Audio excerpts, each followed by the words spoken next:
Welcome to the Humanergy Leadership Podcast, where we tackle your toughest leadership challenges and share practical tools to help you lead with impact. Hey, it's Mimi with Humanergy. This is another one of our free workshops. We host these on now mostly the second Wednesdays of every month. Check our website for more information. This one is Practical Tools for Augmented Leaders, and it is presented by me. Enjoy. Hey everybody, welcome to Practical Tools for Augmented Leaders. I'm going to take a wild guess and say AI is probably already a part of how you work, whether you plan for it or not. Most of what we hear from leaders right now is some version of, are we using it right? I know that's probably part of why you're here today, but I'm not going to teach you how to use AI. There are plenty of people doing that, and it's not Humanergy's area of expertise. What I am going to do is give you something that I hope is more useful. It's a way to think about the choices you're making when you're using AI. I think the better question is, what is AI revealing about how we lead? And that could be a little itchy. Think about the last time you used AI for something, whether it was an email, a report, a presentation, a quick summary. Maybe you even used it to plan a weekend getaway.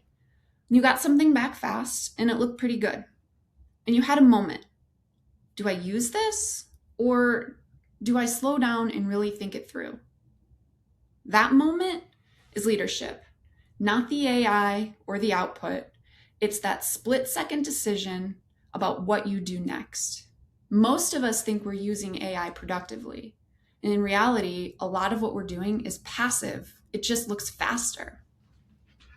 This is not because people aren't good at their jobs. It's because our environments often reward speed. And AI makes speed really, really easy. And here's the thing about AI as a tool. It doesn't make you a more thoughtful leader, and it doesn't make you a more self-aware one.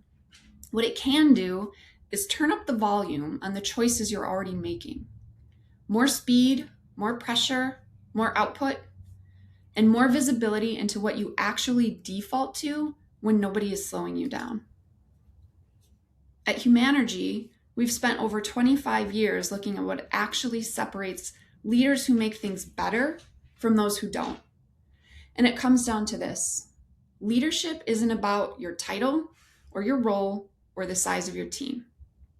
Leadership is about the choices you make that impact the people around you. Every one of those choices sits somewhere on two continuums, care and commitment. So where is your care? Are you focused on yourself or are you focused on the greater good? And what are you committed to? Are you committed to your own comfort? Or are you committed to creating impact? Every decision we make lives somewhere on these two continuums. If you're familiar with Humanergy's work, you're probably familiar with the 4 choices framework. So some of this might be review, but it's paired with a practical application. You can see commitment horizontally at the bottom. And we've got comfort on the left and impact on the right. And we've got care going vertically with self on the bottom and the greater good at the top. When you map those together this way, 4 quadrants show up. And starting in the lower right and going clockwise, we have destructive. I'll get what I want, even if it hurts others. Passive. I'm going to do what's easiest for me. Productive. I'll help us succeed. And transformative. I'm going to ensure we are successful. And the 4 choices framework is not a personality test. Repeat, not a personality test. It's a moment-by-moment map, and you move around on this every day. AI doesn't move you from one quadrant to the other, or from one quadrant to a better one.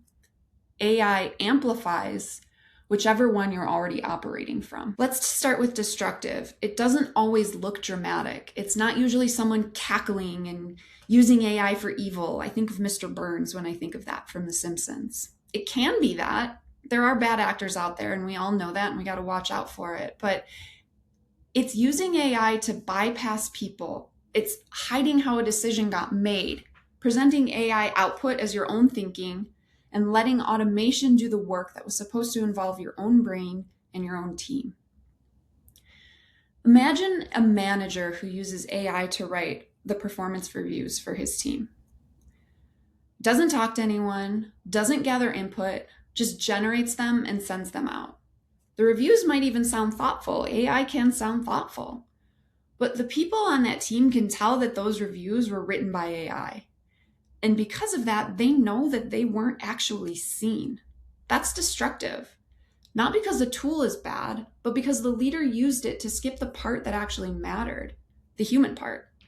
That manager probably didn't think of that as a destructive choice. They probably thought they were being responsible, getting it done, staying on top of things. And this isn't about avoiding work. It's about doing work in a way that cuts your people out of it. That's impact without care. And it erodes trust until some days people just stop believing you. Being passive with AI doesn't look like checked out or disengaged. It looks like efficiency. This is good enough, move on, next thing. And here's what I really want us to think about. AI can actually make it easier to default to passive, even in moments when you might have been more thoughtful without it. Because when the output looks polished and it comes back in 30 seconds, there's a real pull to just use that. And that's comfort over impact. It's speed without ownership. And that's where most of us drift when we're busy.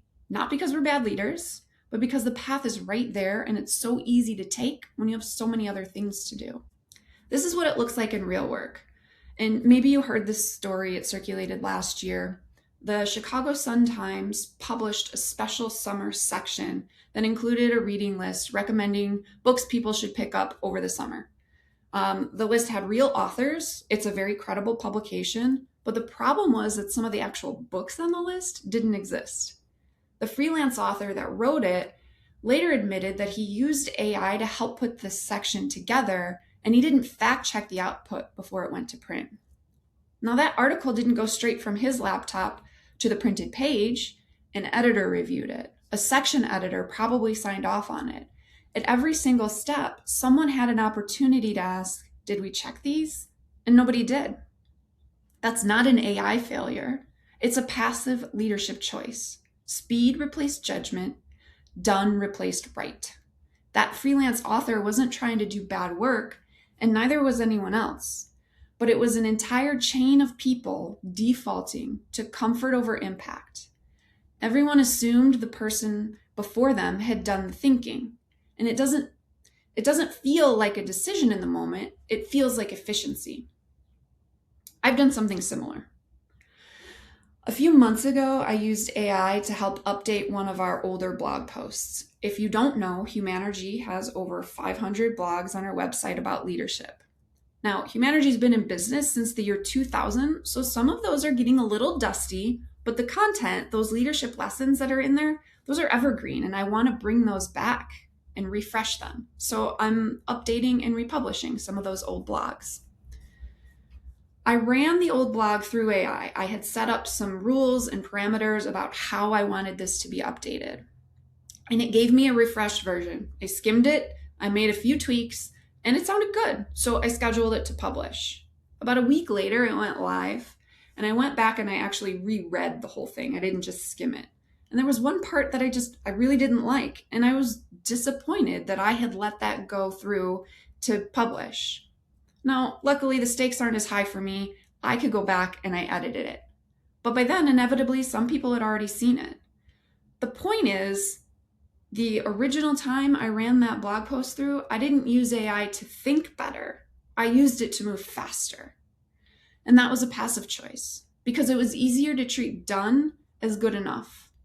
I was focused on my own comfort because I have other things on my list that I wanted to take care of. So I took an easy path. The opposite is true too. There are going to be moments where we catch it, where we slow down, we make the harder call, and we choose impact over speed. That's the productive choice. And that's what we're all capable of when we're actually paying attention. We can't let AI decide what stays. That has to be our responsibility. I'm guessing that some version of that has happened in your organization, Maybe not a published article, but a report that went out without anyone really reading it, a recommendation that came from AI that no one questioned, a decision that got made fast because the tool made it easy to skip the hard part. That's the pattern. And it doesn't start with bad intentions. It starts with busy people and easy tools. So what does it look like when we get it right? Productive is where most good leaders aim to operate. AI supports the thinking, but the judgment stays yours. You don't just forward the output. You say, here's what it gave me, here's what I actually think, and then here's the decision that I'm making. That's helping us succeed. Self-focus is not the priority. The greater good is. And you're willing to put in a little extra effort that it requires. I'm going to give transformative a real picture rather than just a label because it is a little different. It's not the leader who uses AI better than everyone else. It's the leader who, after a rollout, pulls the team together and says, okay, how should we actually be using this? What's ours to own? Where does human judgment stay non-negotiable? And how do we make sure we don't drift into passive as a team? And then they don't just have that conversation once. They build it into how the team works with AI. That's transformative. It's not using AI better, it's changing how the decisions get made. And that's seeing the greater good and committing to impact. Transformative doesn't just produce better outcomes. It makes better choices the norm, not the exception. Here's what's at stake when we use AI. David Wheatley said this during our free workshop in January. When we delegate our judgment to the algorithm, we outsource our humanity. I'm going to say it again for impact.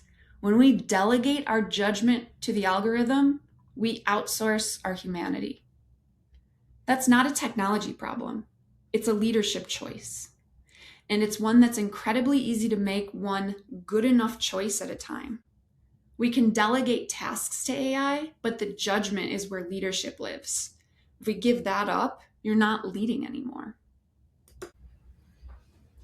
Let's make the distinction concrete between a productive and transformative choice. Productive is when I catch it. I slow down a little bit, I really take the time to review the output and make a decision based on the full picture of the work that's in front of me. I make the better call and I choose care for the greater good over myself. Transformative is when we build the system so that the better call is what's normal. Productive is fact-checking and scrapping the AI draft that isn't good enough. Transformative is the team having an actual agreement, something like AI helps us explore fast, but humans decide what goes out every time, not because someone remembered, because that's just how we work. That's the shift from individual leadership to organizational leadership. These top two quadrants of productive and transformative, these are where Humanergy hopes that leaders live as often as possible. And here's where I want to leave you. AI doesn't make leaders more effective. It makes their choices more visible. Most leaders know which choice they want to make. The harder question is, why don't we make it more consistently? Old habits under pressure, teams that haven't had the conversation, no shared norms around what AI is actually for, no one holding anyone accountable, including themselves. Awareness is the starting point. Awareness alone doesn't change behavior, especially under pressure and especially across a whole team. And behavior change is where the real work is. That's when you call Humanergy. That was the Humanergy Leadership Podcast. Make sure you like and subscribe and visit humanergy.com for many more resources.